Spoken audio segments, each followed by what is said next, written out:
In today's video, I'll teach you how to turn off active status on Messenger.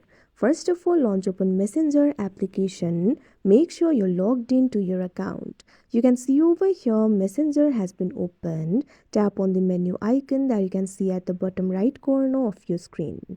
Now you'll be led to the menu interface. You'll be able to find various options over here.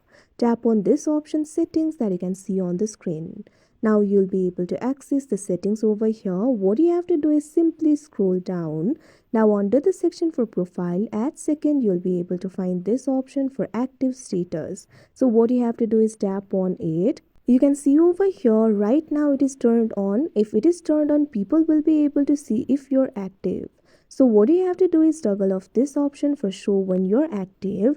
Now once you do that, what you have to do is simply select the time period. You'll be able to find the option for until I change it, for 1 hour, for 8 hours, until 8, custom, etc. Simply tap on the option of your choice. If you want your active status to be off until you change it, tap on this option until I change it.